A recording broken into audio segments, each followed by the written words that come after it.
എല്ലാവർക്കും വീനസ് ഓൺലൈനിലേക്ക് സ്വാഗതം. ഇതാണ് ഞങ്ങളുടെ റൊളേനിയ പ്ലാന്റ്. ഇത് ആത്തമരം സീരീസിൽപ്പെട്ട പ്ലാന്റ് ആണ്. മുള്ളാത്ത, ആത്ത, സീതാഫൽ. ഈ പ്ലാന്റിൽ ആദ്യമായിട്ടുണ്ടായ ഫ്രൂട്ടാണ് ഇത്. ഇപ്പൊ ഏതാണ്ട് പഴുക്കാറായിട്ടുണ്ട്. അതിൽ ചെറിയ വെളുത്ത പ്രാണിയുടെ പാടൊക്കെ കാണുന്നുണ്ട്. ഞങ്ങള് പെസ്റ്റിസൈഡ് ഒന്നും അടിക്കാത്തതുകൊണ്ടാണ് ഇങ്ങനെ കളർ നിൽക്കുന്നത്. ഇതൊന്ന് വാഷ് ചെയ്ത് കഴിഞ്ഞാൽ തീരാവുന്ന കാര്യമേ ഉള്ളൂ.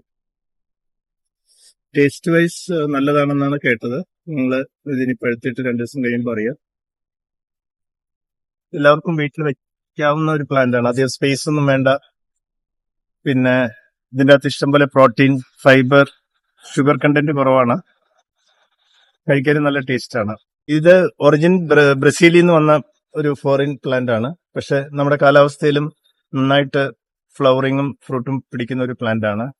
ആദ്യത്തെ 1-2 വർഷം ഫ്രൂട്ട്സ് കുറവായിരിക്കും. പ്ലാന്റ് ഒന്ന് ആരോഗ്യമായി കഴിഞ്ഞാൽ എല്ലാ ഹൈറ്റും ആരോഗ്യം വെച്ച് കഴിഞ്ഞാൽ ഇഷ്ടംപോലെ നിറയെ ഫ്രൂട്ട്സ് ഉണ്ടാവും. ഇതിന് പൊതുവെ സ്ട്രെങ്ത് കുറച്ച് കുറവാണ്. അപ്പം അധികം ഹൈറ്റിൽ പോവുകയാണെങ്കിൽ വല്ല സപ്പോർട്ട് വെച്ച് കൊടുക്കേണ്ടി വരും. നട്ടു കഴിഞ്ഞാൽ ഏതാണ്ട് 1-1.5 വർഷം കൊണ്ട് തന്നെ ഫ്രൂട്ട്സ് ഇതിൽ പിടിച്ചു തുടങ്ങും. ഒരു 3 വർഷം ആകുമ്പോഴേക്കും നിറയെ ഫ്രൂട്ട്സ് ആയിരിക്കും. നിങ്ങൾ വളമായിട്ട് കൊടുക്കുന്ന ജൈവവളമാണ്. നമ്മുടെ കെമിക്കൽസ് ഒന്നും ഇട്ടിട്ടില്ല ഇതുവരെ. നമ്മുടെ സ്വന്തം ആവശ്യത്തിനായതുകൊണ്ട് ആണ് ഞങ്ങൾ പെസ്റ്റിസൈഡും കെമിക്കൽസും ഒന്നും യൂസ് ചെയ്യാത്തത്. അപ്പൊ എല്ലാവർക്കും വീട്ടിൽ വെച്ച് വളർത്താൻ പറ്റിയ ഒരു പ്ലാന്റ് ആണ് റൊളേനിയ. അധികം നാൾ വെയിറ്റ് ചെയ്യേണ്ട ആവശ്യമില്ല. സീഡ്സ് ഇട്ട് കളിപ്പിച്ചാലും 2 വർഷം കൊണ്ട് കായ്ക്കും. ഇപ്പൊ ലെയറിംഗ് തൈയും കിട്ടുന്നുണ്ട്. അതും 1 വർഷത്തോളം എടുക്കും കായ്ക്കാനായിട്ട്.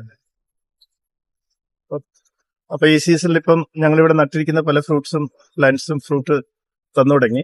ഇനിയിപ്പോ ഞങ്ങൾ അതിന്റെ ഓരോ വീഡിയോസ് ആയിട്ട് വരുന്നതാണ്. അതുവരെ എല്ലാവർക്കും ബൈ.